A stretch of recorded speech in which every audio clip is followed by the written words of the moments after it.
The sobs are soft at first, hidden under the engine's roar. Row 2 Ampere's first class should be a haven of quiet champagne and folded napkins. Instead, a little girl in a yellow hoodie sits alone, tears streaking down her cheeks. A flight attendant bends over her. "Sweetheart, this cabin is for premium passengers. Did you lose your parents?" The girl sniffles. "No, ma'am. My ticket says 2 Amperes." The attendant's smile turns thin. "Let's have you wait in coach until we sort this out." Across the aisle, a man in a gray sweater looks up from his newspaper. No one knows he's Elias Grant, the airline's founder, traveling incognito to inspect his own company. He closes the paper, watches the exchange, and quietly reaches for his phone camera. When the attendant lifts the girl's small backpack, he finally speaks. "Before you move her," he says evenly, "maybe check who she's sitting next to." The girl blinks up at him through tears. "Are you gonna tell on her, Mr. Elias Smiles?" "No, sweetheart. I'm about to tell on them." Welcome to Respect Win Stories, a place where powerful tales come alive, and every word carries meaning. No matter where you are watching from New York, Texas, California, or anywhere across the United States, even from the other side of the world, I would love to know where you are joining from today. Share it in the comments below. And while you do, sit back, relax, and let your heart open to a story that will move your soul and spark your imagination. Every story here carries a message because in the end, respect always wins. Let us begin. The engines settle into their steady roar as the plane levels out over the clouds. To the passengers, he's just another traveler in coach clothes.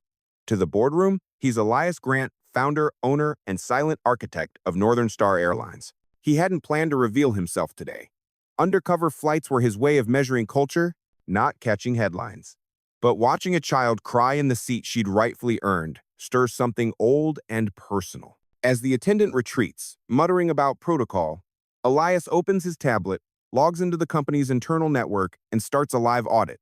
Justice today will fly first class. The cabin feels colder now, the kind of chill that has nothing to do with air conditioning. The attendant Marla returns with another staff member. Her voice is light but brittle, the sound of someone clinging to authority. "We've double-checked," she announces. "Seat 2 Amperes must have been assigned by mistake. We'll escort the child to economy." Elias lowers his tablet, brows raised. "You're sure?" "Yes, sir. These seats are reserved for priority members only." He gestures toward the girl's ticket still clutched in her trembling hand. "Mind if I see that mistake?" The attendant hesitates but takes it anyway. Her eyes scan the barcode and she freezes. The name matches the manifest. The fare code is genuine. It's a full-fare first-class ticket. Elias tilts his head. "Problem?" She swallows. "It appears valid, but she's unaccompanied, and minors usually need permission." He finishes. "She's got one. From the person who bought the ticket." Marla frowns. "And that would be?" Elias closes his tablet. "Her father. My guest." The words land like turbulence. Passengers turn, whispers spark, curiosity catching fire through the aisles. The second attendant shifts nervously. "Sir, may we ask who you are?" He smiles warm, disarming. "For now, just a customer watching my airline forget what service means." He taps his badge against the seatback screen. It blinks, authenticating immediately. A quiet tone chimes. The screen flashes. Executive Access granted E. Grant. The color drains from Marla's face. For a long moment, silence swells. The little girl sniffles again. Elias softens his tone. "Hey, kiddo. What's your name?" "Naomi," she whispers. "Well, Naomi, looks like you passed the inspection better than my crew did." She blinks, confused. "You work here?" He grins. "Something like that." Then, turning back to the attendants, "Get her a blanket, please. And some cocoa if we have it. Real cocoa, not the instant packet." Marla nods mechanically and hurries off, cheeks burning. Dana the passenger in 2B leans across the aisle. "Is this for real?" Elias nods. "Completely. I own the airline." She laughs softly, almost in disbelief. "You're kidding." He shrugs. "Wish I were." Passengers begin whispering, "Undercover boss? He's the owner? That poor kid." Phones tilt subtly, but Elias doesn't flinch. He's not after publicity. He's after proof. 15 minutes later, Marla returns with cocoa and an apology rehearsed but trembling. "I'm so sorry, Mr. Grant. We didn't recognize." "Don't apologize to me," he interrupts gently. "Apologize to her." Marla kneels beside Naomi. "Sweetheart, I'm sorry for doubting you." Naomi nods shyly. "It's okay. Grown-ups make mistakes sometimes. The child's grace slices deeper than any reprimand could. Elias folds his arms, watching. You know, he says quietly, in first class, we promise comfort. But comfort isn't pillows and champagne, it's dignity. Marla lowers her head. Yes, sir. He doesn't raise his voice, doesn't lecture. He simply logs a note on his tablet, Incident 14B, Passenger Bias Audit Required. Staff Empathy Retraining. As the plane cruises through calm air, Naomi drifts to sleep, her small fingers still wrapped around her cocoa cup. Elias glances at her ticket again, noticing the handwritten message scrawled on the corner. For my brave girl, love, Dad. He exhales, remembering another flight years ago, his own daughter. Alone. Crying after a similar encounter when the airline was still small, still learning. Back then, he'd sworn it would never happen again. Somewhere along the climb to profit, that promise got lost in the clouds. He looks out the window, the sunset pouring molten gold across the wing. Time to fix my sky again, he murmurs. Engines hum, steady as his resolve. Beneath the calm, the audit he started mid-flight is already flagging data complaints filed, training skipped, surveys ignored. Patterns form like constellations across his screen. Somewhere below, an entire company is about to wake up to its own reflection. The seatbelt sign dings softly. Naomi stirs, eyes fluttering open. Elias smiles. Get some rest, kid. Big day for both of us tomorrow. The next morning, sunlight slides through the cabin windows, catching in the sheen of coffee cups and half-open laptops. The red-eye from Seattle is descending toward Chicago, but inside Elias Grant's mind, the flight is only beginning. His tablet, connected to the airline's encrypted network, has been working all night. Every crew incident report, passenger complaint, and staff training log lines up on the screen like runway lights. The pattern is unmistakable. Not one event, but a culture's small assumptions stacked until they became policy. Somewhere along the way, his airline traded empathy for efficiency. Marla stands at the galley door, pale from a sleepless night. She carries a written apology and hands it to him. Sir, I understand if you'll recommend dismissal. Elias shakes his head. I don't fire people to fix optics. I fix what broke them. Tell me how you were trained to handle passengers alone in first class. She blinks. Honestly, we were told to prioritize the image. Anyone who doesn't fit that image draws attention. He nods once. Then the problem isn't you. It's the image. He types a note. Phase 1 erase appearance, based comfort standards from staff manual. The captain steps out of the cockpit during the taxi-in, whispering, Sir, operations called. Corporate's buzzing someone leaked a passenger video. It's everywhere. Elias sighs. Of course it is. He opens his phone. Headlines scroll fast. Undercover owner defends child in first class. Compassion flies higher than status. For a second, he worries for Naomi's privacy, then remembers she's just a silhouette in the clip, nameless and safe. He glances back. Naomi's awake, legs swinging. Is everything okay, mister? Better than okay, he says. We're about to make sure no kid ever cries on my airplanes again. When the wheels kiss the runway, he feels a different kind of landing purpose settling into weight.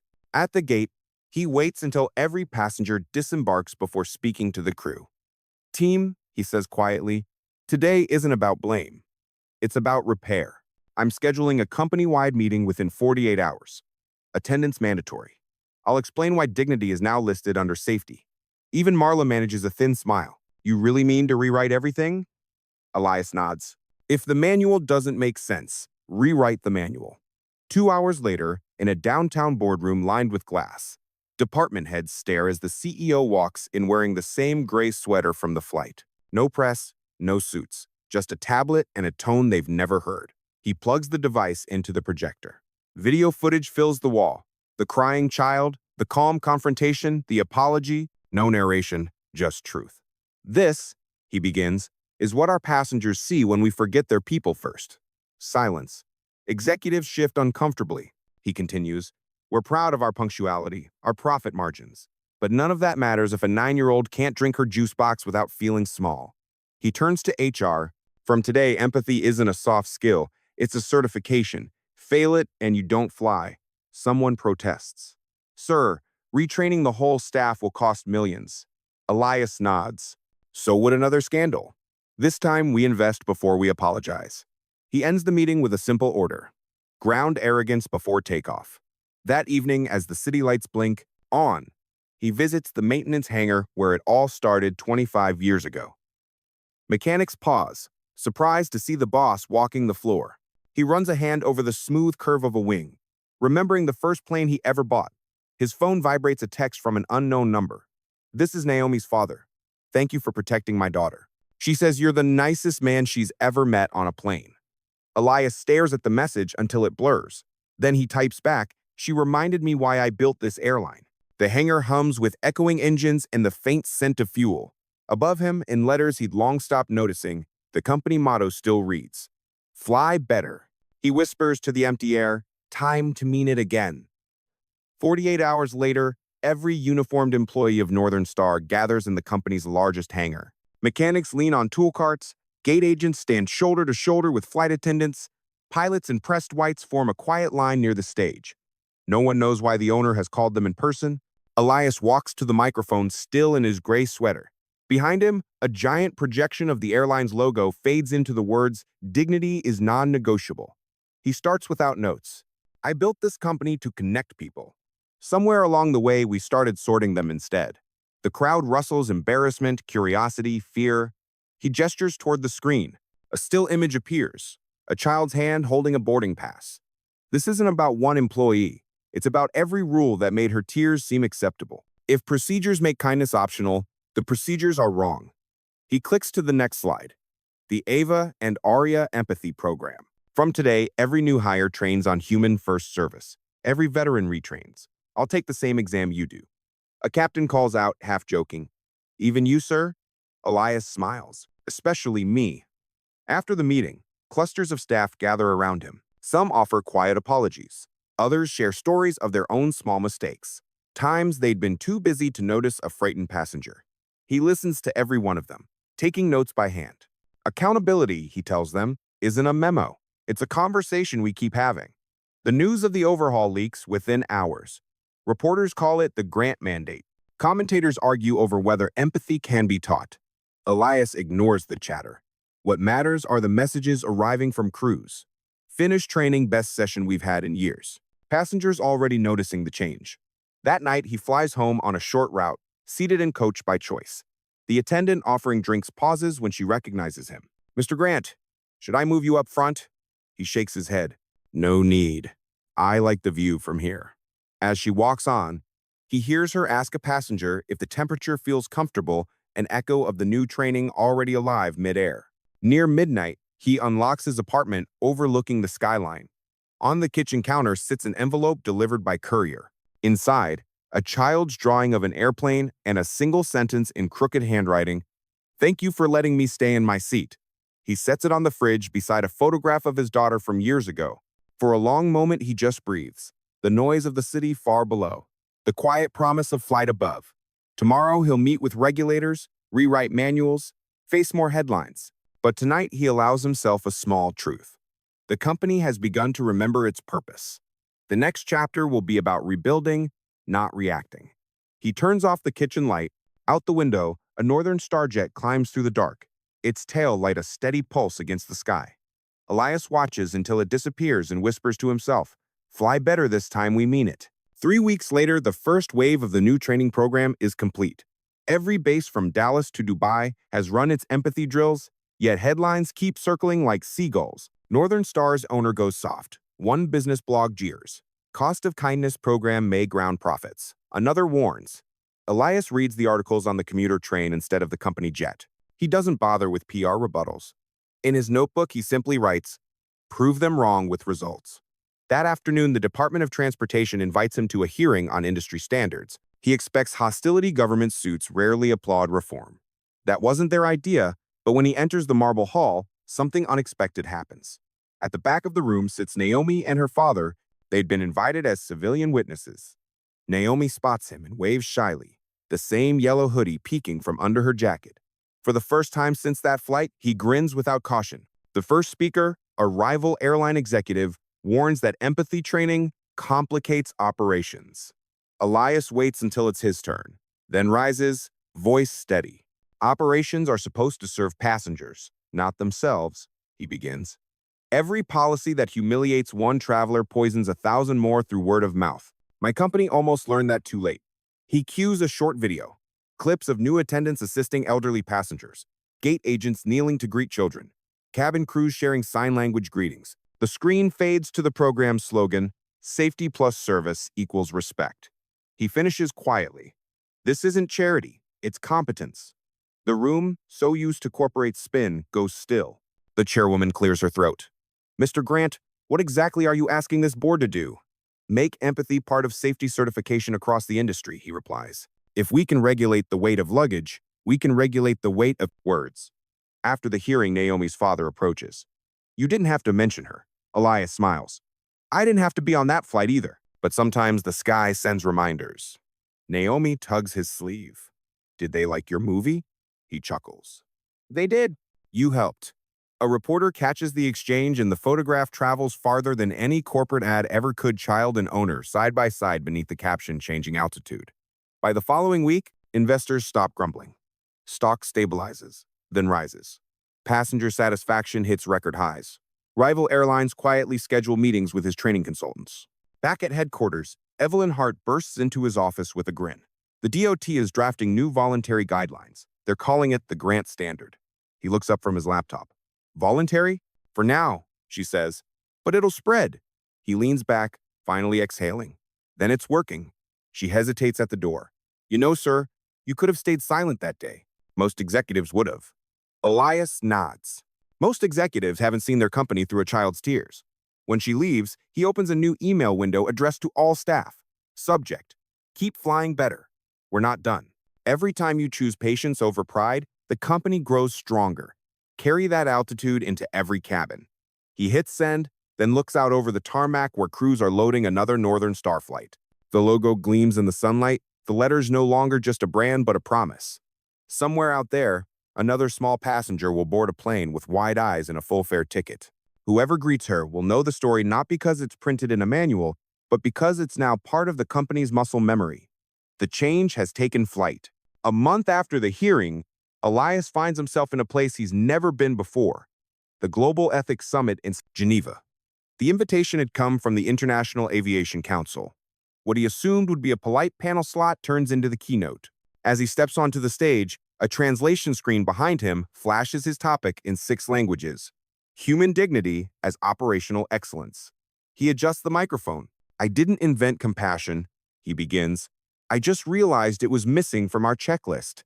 The audience executives, regulators, union heads laugh softly, but then lean forward. He tells them what he saw that day in seat 2 amperes, how a routine procedure turned into a moral failure, how calm changed the room faster than anger could.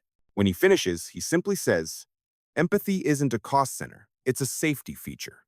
The hall erupts in applause. After the session, a delegation from a Middle Eastern carrier approaches him. "We want the Grant Standard translated." Their CEO says, "Our crews face similar issues." Within days, Japan's national airline calls, then a European budget carrier. The initiative goes global almost overnight, renamed the Skykind Protocol. Elias signs the paperwork but insists it remain open source. No trademarks, no licensing, he tells the lawyers. Kindness doesn't need a copyright. Back home, headlines read, "Grant Standard adopted worldwide, one company's empathy movement takes flight." At headquarters, staff watch the live stream from Geneva. Marla, now a trainer in the new empathy program, addresses a fresh batch of recruits. "The boss isn't a saint," she says, smiling. "He just reminded us why we started doing this job, to get people where they need to go, not where we think they belong." Her words are streamed internally. Elias watches from his office. The transformation feels complete in ways metrics can't show. He forwards the clip to Dana with a single line. "Culture changed itself today." A few days later, the boardroom fills again, but this time for celebration, not crisis. Executives raise glasses of ginger ale. HR project's new survey results on the wall. Passenger complaints down by half. Crew satisfaction up 40%. Profit stable. No one expected empathy to be profitable. Yet here it is, flying alongside integrity. Evelyn Hart toasts, "To the man who proved decency scales." Elias shakes his head. "To the people who proved it works." That evening, his inbox overflows with messages from small businesses, bus lines, shipping companies, even hospitals asking permission to adapt the training. He realizes the movement is no longer his. It belongs to anyone who refuses to confuse procedure with purpose. He closes the laptop and stares out at the night sky. A northern starjet arcs across the horizon. its beacon a tiny pulse of white against the dark. For the first time, he doesn't think of ownership or legacy. He just thinks of passengers who will never feel out of place again. The reform that began with a child's tears has turned into a language the whole world can speak. Spring brings the world back to Northern Star's doorstep. Airports across continents now display banners with the same words in dozens of languages. The Skykind Protocol. Every seat deserves respect. For the first time in the airline's history, the annual shareholders meeting takes place not in a hotel ballroom, but in a hangar surrounded by employees. Elias stands at the center, sleeves rolled, microphone in hand. 1 year ago, we were ashamed, he tells them. Today, other companies use our manuals as blueprints. Don't thank me, thank the 9-year-old who reminded us what fairness looks like. A ripple of applause spreads until it becomes a wave. Then a small voice rises above it. That's me. Naomi walks forward shyly, wearing the yellow hoodie that started everything. Her father gives her a gentle nudge. The crowd parts to let her climb the stairs. Elias kneels so their eyes meet. You, ready for your flight lesson? She nods, eyes wide. For real? He hands her a miniature pair of pilot wings. For real. You passed your first test a long time ago. The employees cheer. Someone wipes away tears. Cameras flash, but the moment feels private, a circle closing neatly in the open air. After the ceremony, Naomi's father approaches. You turned one bad day into a lot of good ones, he says. Elias shakes his hand. She just reminded us what altitude means. As they speak, a dozen reporters wait, but Elias waves them off. He wants the day to belong to the crew, not to headlines. Out on the tarmac, engineers unveil a new aircraft with the updated livery. Beneath the company logo, a single line curves along the fuselage. Fly better for everyone. Marla stands among the crowd, now confident, smiling. She leans toward a trainee. See that? That's what leadership looks like. Not power, permission to be human. When the speeches end, the engines of the new jet roar to life for a ceremonial takeoff. The smell of fuel, the shimmer of heat on the runway, the collective hum of applause, it all feels like renewal. Elias watches the plane climb, Contrail carving a clean line through the sky. Dana appears beside him. Still undercover? She teases. He laughs. Not anymore. Now I just check the view from both sides of the curtain. The jet levels out into the blue. For a long moment, no one moves, everyone following its ascent. When it finally disappears into the clouds, Elias exhales the tension of an entire year. He knows the next chapters won't need him in the spotlight. The system has learned to police itself. Kindness has become standard operating procedure. He slips his hands into his pockets and murmurs, half to himself, the sky's in better hands now. A full year passes. Northern Star's hangars hum with a different kind of energy, now less tension, more pride. The company that once scrambled to hide its flaws now advertises transparency as boldly as it once boasted luxury.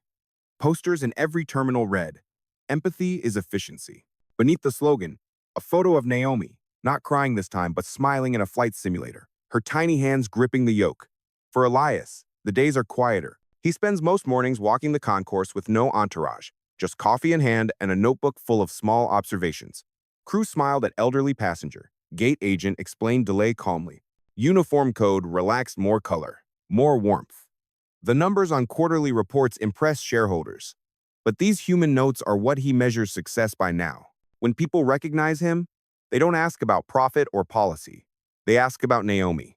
She's doing great, he tells them. Reminds us that rules are only strong when they protect the smallest among us. In her own world, Naomi grows into a quiet celebrity at school. Her classmates call her Sky Girl. She and her father volunteer with the airline's new youth outreach program, visiting elementary schools to talk about travel and confidence. Sometimes grown-ups forget, she tells one class, but if you stay kind, they remember again. The kids clap. The teacher, misty-eyed, tells Naomi's father afterward, "That's the kind of lesson I can't teach from a book." Back in corporate headquarters, Elias has moved his office from the top floor to the second, beside HR and training. Proximity breeds perspective. He jokes when board members question it. Every few weeks, he sits in on empathy sessions, not as an instructor, but as a participant. When trainees see him there taking notes like everyone else, they understand what accountability looks like. Marla, once the attendant who started the confrontation, now leads those sessions. Her first slide is a simple quote, Calm doesn't mean indifferent. It means deliberate. She attributes it to Elias, but he insists she's the better teacher. You made the hardest correction, he tells her. You faced yourself. She shakes her head. No, sir. You gave me the chance to. In quiet moments, he still flies always incognito, always in coach. The attendants rarely notice him, which is exactly the point. He observes the rhythm of service, the natural kindnesses that need no script. A cup of water offered before being asked. A blanket draped over a sleeping child. Every time he sees it, he jots down the flight number and later sends a handwritten note to the crew. You made someone's day smoother than takeoff. It becomes a company tradition. Employees start collecting kind flight cards from the CEO's desk, like badges of honor. One evening, sitting in the window seat of a short domestic hop, he glances out at the setting sun burning gold over the wing. A girl across the aisle points and whispers to her mother. It looks like the sky's on fire. The mother smiles. That's how tomorrow begins, sweetheart. He closes his eyes, breathing in the hum of the cabin, the living heartbeat of what he built and rebuilt. For the first time in years, he feels weightless. Not from altitude, but from peace. The airline doesn't just fly better, it feels better. And the man who once built it for speed now keeps it steady for humanity.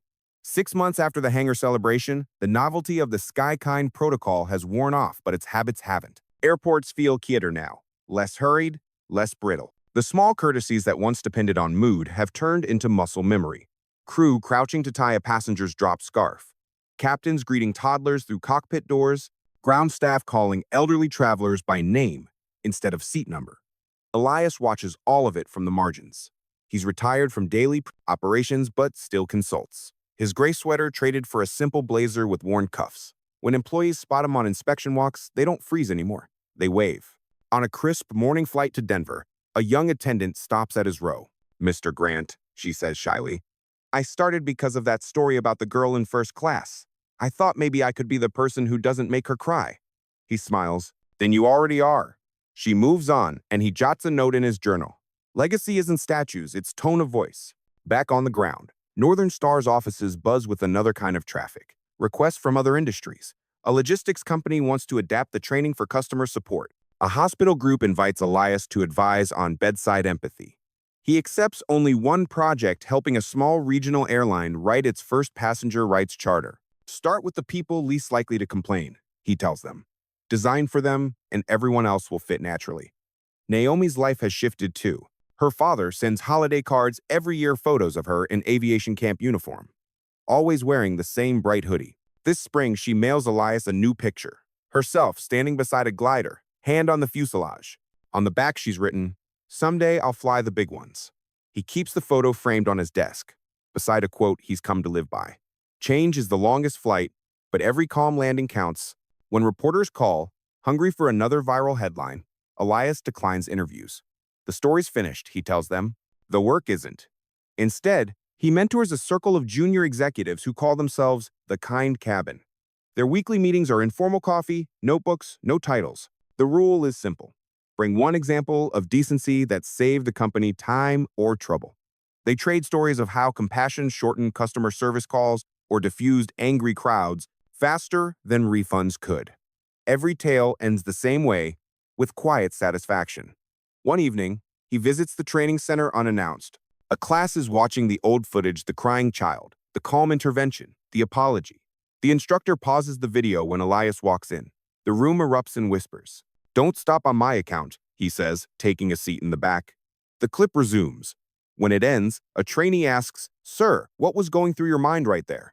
Elias thinks for a moment. Honestly, that we were out of balance, and that if I didn't fix it then, someone else would have to fix me later. The class laughs softly, but the message lands. Balance, that's all justice ever was. That night, the last flight of the day arcs across the city. From his apartment balcony, he watches its lights blink toward the horizon. The world below hums, orderly and kind, in a way that still surprises him. Dana steps outside with 2 mugs of tea. "Still watching the sky?" "Always," he says. "Still taking notes?" He lifts the small notebook. "Only when something's worth remembering." She smiles. "How often is that?" He looks up at the plane disappearing into the stars. Lately, every day.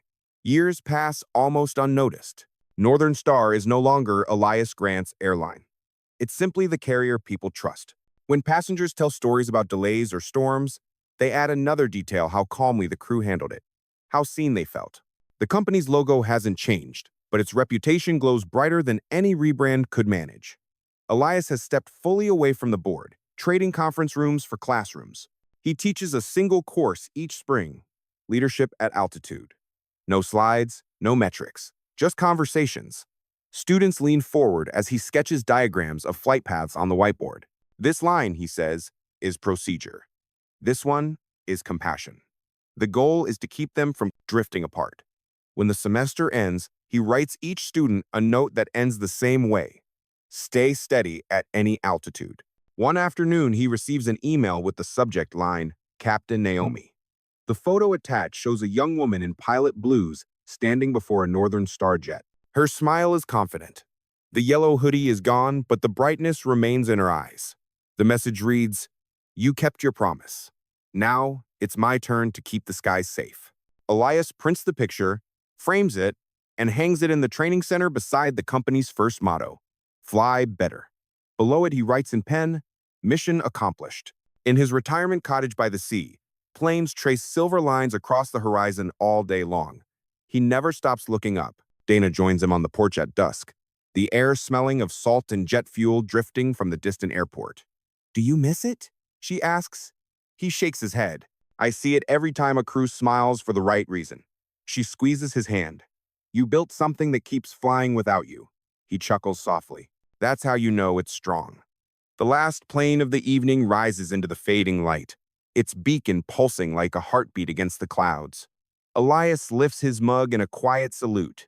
"Keep the sky kind," he murmurs. The wind carries the sound away, blending with the distant hum of engines.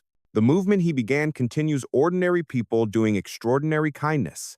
Unseen, but steady, like the rhythm of flight itself. And somewhere up there, Captain Naomi steers through the stars, proof that one act of empathy can change the altitude of the world. Autumn returns, soft and golden, wrapping the airport skyline in a calm that feels earned. Inside Terminal C, a group of new hires gathers around a screen playing an old clip. The undercover founder, the crying child, the quiet correction that changed an industry. They've all heard the story, but watching it still makes the room go still. On the screen, Elias's voice says, "Comfort isn't luxury, it's dignity." In the back row sits Naomi, now Captain Naomi Grant, the airline's youngest training pilot. She doesn't announce who she is, she just listens, smiling at the footage of her 9-year-old self in that yellow hoodie. The instructor asks for reflections. A trainee says, "It's strange, right? One small mistake fixed everything." Naomi shakes her head gently. One small kindness did. Later that day, she walks across the tarmac, sunlight bouncing off polished wings. Her father waits near the fence, gray at the temples but proud. "So," he says, "first class to captain. Not bad, Sky Girl." She laughs. "I'm still learning." You know what he used to say? Calm doesn't mean quiet. I think I finally get it. They watch a jet rise into the late afternoon haze. The engine's roar sounds less like noise now, more like promise. Across the city, Elias sits on his porch overlooking the sea. The news on the radio mentions that the Skykind Protocol has become international law. He turns it down and smiles at the simplicity of the moment. A cup of tea, Dana beside him, gulls slicing the wind above. "It worked," she murmurs. He nods. "It kept working because other people carried it further than I could." He still keeps Naomi's first letter framed on the mantle. Sometimes visitors ask if he ever thought about going back to run the airline. He always gives the same answer. Why? It's in better hands now.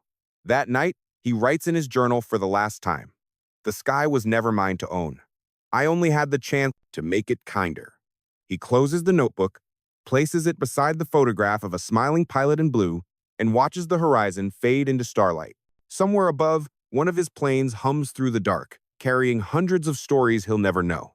And that, he thinks, is the best ending of all: quiet, constant motion toward better places. Morning spreads through the terminals like a slow sunrise. The check-in lines curl neatly, agents greeting passengers by name.